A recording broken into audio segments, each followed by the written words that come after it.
എൻ്റെ ഈ പുറകിൽ കിടക്കുന്ന ഈ സാധനം എന്ന് പറഞ്ഞിട്ടുണ്ടെങ്കിൽ ഒറിജിനൽ ഒരു പാസഞ്ചർ വിമാനമാണ്. സാധാരണ യാത്രക്കാരെയൊക്കെ കൊണ്ടുകൊണ്ടിരുന്ന സാധാരണ ഒരു പ്രൈവറ്റ് ജെറ്റ് എഞ്ചിനാണ്. ഉണ്ടോ?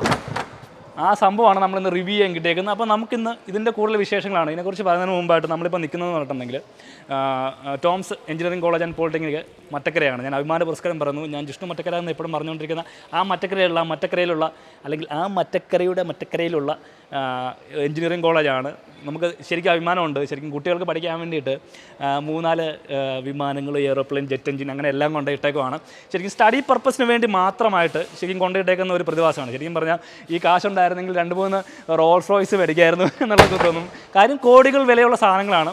നമ്മൾ ആകാശത്തിൽ കൂടെ പറഞ്ഞ സാധനങ്ങൾ നാട്ടിൽ കൂടെ അല്ലെങ്കിൽ റോട്ടിൽ കൂടെ നടന്നുകൊണ്ടിരിക്കുകയാണ്. അപ്പോൾ നമ്മൾ ഇന്ന് നോക്കുന്നത് പറഞ്ഞിട്ടുണ്ടെങ്കിൽ സാധാരണ ഒരാളെ സംബന്ധിച്ചോളം ഒരിക്കലും നമുക്കൊരു വിമാനത്തിനെക്കുറിച്ച് കൂടുതൽ പഠിക്കാനോ അല്ലെങ്കിൽ അതിൻ്റെ കാര്യങ്ങൾ അതിൻ്റെ അകത്ത് ഇൻറ്റീരിയർ എക്സ്റ്റീരിയർ ഒക്കെ കാണാൻ പറ്റുമോ അറിയത്തില്ല. ഒരു വിമാനത്തിൽ കയറാൻ അല്ലെങ്കിൽ വിമാനത്തെക്കുറിച്ച് കാണാൻ, വിമാനത്തിനകത്ത് എന്താണ്, അതിൻ്റെ കോക്പിറ്റിൽ എന്താണ്, അല്ലെങ്കിൽ പൈലറ്റ് ഓപ്പറേഷൻ ചെയ്യുന്ന അല്ലെങ്കിൽ നമ്മുടെ കോക്പിറ്റിൻ്റെ അവിടെയൊക്കെ എന്ത് സാധനങ്ങളുണ്ട്, അവിടെ ഓപ്പറേറ്റ് ചെയ്യുന്ന കാര്യങ്ങൾ എന്തൊക്കെയാണെന്ന് അറിയാൻ എല്ലാവർക്കും താല്പര്യം കാണും. പക്ഷേ നമുക്കൊന്നും സാധിക്കാറില്ല. അപ്പോൾ നമുക്ക് എന്നാണ് ഈ കിട്ടിയേക്കുന്ന ഒരു റയറായിട്ടുള്ള ഒരു കാര്യമാണ്. ഒരു വിമാനത്തിൻ്റെ കംപ്ലീറ്റ് സാധനങ്ങൾ നമുക്ക് നോക്കിക്കാണാം. ഈ ജെറ്റ് എഞ്ചിനെ കുറിച്ച് പറയുകയാണെങ്കിൽ ശരിക്കും ഇത് പർപ്പസ്ഫുള്ളി ഒരു 10 സീറ്ററാണ്.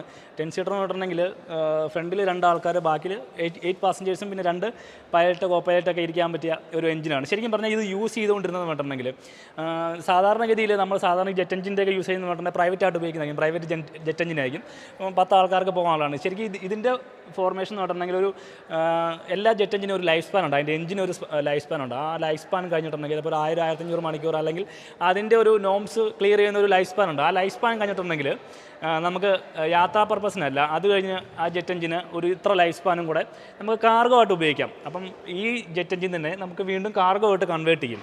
അപ്പോൾ ആ കാർഗോ ആയിട്ട് കൺവേർട്ട് ചെയ്ത സാഹചര്യത്തിലാണ് നമ്മുടെ ഈ ടോംസ് എഞ്ചിനീയറിംഗ് കോളേജിലെ ഇവർ ഇത് സ്വന്തമാക്കുന്നത്, ഈ ജെറ്റ് എഞ്ചിൻ സ്വന്തമാക്കുന്നത്. ഇത് ശരിക്കും കാലിഫോർണിയയിൽ കിടന്ന സാധനമാണ്. അവിടുത്തെ നഗരവീതിയിലൂടെ ചീറിപ്പാഞ്ഞ് നടന്നിരുന്ന അല്ലെങ്കിൽ ആകാശത്തെ കൂടെ ചീറിപ്പാഞ്ഞ് നടന്നിരുന്ന ഒരു പ്രൈവറ്റ് ജെറ്റ് എഞ്ചിനായിരുന്നു. അപ്പോൾ അതിൻ്റെ ആ പെർമിറ്റ്, അതായത് പാസഞ്ചർ പെർമിറ്റ് കഴിഞ്ഞപ്പോഴത്തേനാണെങ്കിൽ അവർ ഇതിനെ കാർഗോ ആയിട്ട് കൺവേർട്ട് ചെയ്തു. കാർഗോ ആയിട്ട് കൺവേർട്ട് ചെയ്തപ്പോൾ നമുക്കറിയാം സൈഡിലെ വിൻഡോ ഒക്കെ ഉണ്ട്. ആ വിൻഡോ ഒക്കെ ക്ലോസ് ചെയ്ത് കാർഗോ പർപ്പസിന് വേണ്ടി മാത്രം ഉപയോഗിച്ചുകൊണ്ടിരിക്കുന്ന സാഹചര്യം. ആ സാഹചര്യത്തിലാണ് ഇവർ ഇതിനെ സ്വന്തമാക്കുന്നത്. ആലോചിച്ച് നോക്കണം, കോടികൾ വിലയുണ്ട്, നല്ല എക്സ്പെൻസീവാണ്, നല്ല കോസ്റ്റ്ലി ആയിട്ടുള്ളൊരു സാധനമാണ്. നമ്മുടെ ഇവിടെ കൊണ്ടുവന്നേക്കുന്നത് തന്നെ പല പീസുകളായിട്ട് പാഴ്സലാക്കി കപ്പൽ കടത്തി വേണം ഇവിടെ കൊണ്ടുവരാൻ. ഈ സാധനം ഇവിടെ കൊണ്ടുവന്ന് ഇതിൻ്റെ പെർമിറ്റ് കാര്യങ്ങളെല്ലാം എടുത്ത് ലൈസൻസ് എടുത്ത് എല്ലാം ചെയ്യുമ്പോഴത്തേനാണെങ്കിൽ ഭയങ്കര കോസ്റ്റ്ലിയാണ്. നമുക്ക് എക്സ്പെക്ട് ചെയ്യാൻ പറ്റാത്ത കോസ്റ്റ്ലിയാണ്. ശരിക്കും സ്റ്റുഡൻസിന് വേണ്ടി തന്നെ പർപ്പസ്ഫുള്ളി സ്റ്റഡി പർപ്പസിന് വേണ്ടി തന്നെ ഇത്രയും കോസ്റ്റ് മുടക്കി ഇംപ്ലിമെൻറ്റ് ചെയ്തതാണ്.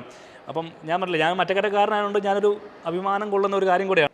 അപ്പോൾ നമുക്ക് ഇതിൻ്റെ അകത്തോട്ട് കയറാം കേട്ടോ. അപ്പോൾ ഇതിൻ്റെ ഇവിടെയാണ് കേട്ടോ സൈഡ് ഡോറായിട്ടൊക്കെ വരുന്നത്. അപ്പം ഇതാണ് പൊക്കി വെക്കുന്നത് ഇതിൻ്റെ സൈഡ് ഡോറ്. പിന്നെ ഇവിടെ ഒരു സ്റ്റെപ്സിൻ്റെ ഒരു ലിവറുണ്ട്. ഇതാണ് കേട്ടോ. അപ്പം അത്യാവശ്യം നല്ല ലൈഫ് സ്പാൻ ആയിട്ടുണ്ട്. അത് അത്യാവശ്യം യൂസ്ഡ് ആണ്. ഒരു യൂസർ ഓണർഷിപ്പ് റിവ്യൂ എന്ന് വേണമെങ്കിൽ നമുക്കിവിടെ വിശേഷിപ്പിക്കാം. നമ്മുടെ മെയിൻ കണ്ടൻറ്റ് അതാണല്ലോ. അതിനു മുമ്പായിട്ട് ശരിക്കും പറഞ്ഞിട്ടുണ്ടെങ്കിൽ നമുക്ക് സിനിമയ്ക്കകത്തൊക്കെ മാത്രമേ ഉണ്ടുള്ളൂ എയ്റോപ്ലെയിൻ ആകാശത്ത് നിന്ന് ഫ്യൂൽ നിറയ്ക്കുന്നതൊക്കെ പല ഇംഗ്ലീഷ് സിനിമകളിലൊക്കെ കണ്ടു കാണും. ഈ ശരിക്കും പറഞ്ഞാൽ ഇതിൻ്റെ ഫ്യൂൾ ടാങ്ക് എന്ന് പറഞ്ഞിട്ടുണ്ടെങ്കിൽ ഇതാണ് കേട്ടോ. ഈ കംപ്ലീറ്റ് ഏകദേശം ഇതുണ്ടോ, ഇത് കംപ്ലീറ്റ് ഫ്യൂൽ ടാങ്കാണ്. ഇതേപോലെ തന്നെ 2 സൈഡിലെയും വിങ്ങിലായിട്ടാണ് ഫ്യൂവൽ നമ്മൾ സ്റ്റോർ ചെയ്യുന്നത്. അപ്പോൾ ഇതിനകത്ത് ഏകദേശം 559 ഗാലൺ, ഏകദേശം ഒരു 2200 ലിറ്ററോളം ഫ്യൂവൽ ഇതിനകത്ത് കൊള്ളും. ഈ 2 സൈഡും കൂടെ ആയിട്ട് കേട്ടോ, ഈക്വലായിട്ട് ഡിസ്ട്രിബ്യൂട്ട് ചെയ്യും 2 സൈഡിലും കൂടെ ആയിട്ട്. പിന്നെ നമുക്ക് ഈ പുറകെ കാണുന്ന പല സിനിമയ്ക്കകത്ത് കാണുന്നവർ തന്നെ ഇത് ഒരു എഞ്ചിനാണ്. ഒരു ജെറ്റ് എഞ്ചിൻ്റെ 1 സൈഡാണ്. ഇതേപോലെ തന്നെ അപ്പറേ സൈഡിലുള്ളതും എഞ്ചിനാണ്. അപ്പം 2 സൈഡിലും എഞ്ചിനാണ്. അപ്പോൾ ഒരു എഞ്ചിൻ പോയിട്ടുണ്ടെങ്കിൽ അടുത്ത എഞ്ചിനെ ഓടാം. ഏത് സംഭവമാണ്. അപ്പോൾ 2 എഞ്ചിൻ വരുന്നുണ്ട് ഇതിന്. അപ്പോൾ നമുക്ക് ഇതിൻ്റെ അകത്തോട്ട് കയറാം. അപ്പോൾ അകത്തോട്ട് കയറുമ്പോൾ നമുക്ക് ഫ്രണ്ടിൽ അധികം നമ്മളിപ്പം ഒറിജിനൽ നമ്മൾ വിമാനമായിട്ട് കൺസിഡർ ചെയ്യല്ലേ. ഇത് ശരിക്കും പറഞ്ഞിട്ടുണ്ടെങ്കിൽ പ്രൈവറ്റ് ജെറ്റ് ആ ഒരു കൺസിഡറേഷൻ എടുത്താൽ മതി. അതിൻ്റെ അത്ര ലക്ഷൂറീസോ സീറ്റിങ് അല്ലെങ്കിൽ ആ ഒരു അനുഭൂതി അല്ല നമുക്ക് കിട്ടുന്നത്. ശരിക്കും പറഞ്ഞിട്ടുണ്ടെങ്കിൽ ഒരു പ്രൈവറ്റ് വ്യക്തി ഉപയോഗിച്ചുകൊണ്ടിരിക്കുമ്പോൾ അത്രയും ഒരു ആനുകൂല്യങ്ങളൊന്നും ഒരിക്കലും ഗവൺമെൻറ് നമുക്ക് ഇതിന് സപ്പോർട്ട് ചെയ്തില്ല, അല്ലെങ്കിൽ അത്രയും ലക്ഷൂറീസ് ആയിട്ടുള്ള. അപ്പോൾ ആലോചിച്ച് നോക്കണം, ഈ സാധനത്തിന് തന്നെ നല്ല കോടികൾ വിലയുണ്ട്. അപ്പം ലക്ഷൂറീസ് ആയിട്ടുള്ള സാധനങ്ങളൊക്കെ വരുമ്പം കോടികൾ, അതായത് റഷ്യയുടെ നിന്ന് നമ്മുടെ ജെറ്റ് ഹെലികോപ്റ്ററും കാര്യങ്ങളൊക്കെ എത്ര കോടിക്കാൻ മേടിച്ചെന്ന് നമുക്കറിയാം. അപ്പോൾ അത്രയും എക്സ്പെൻസീവാണ് ഈ സാധനം. ഇപ്പോൾ ഇതിന് തന്നെ നിസ്സാരം നല്ല പൈസ ഉണ്ട്. നമുക്കിപ്പം അകത്തോട്ട് കയറി കാണാം.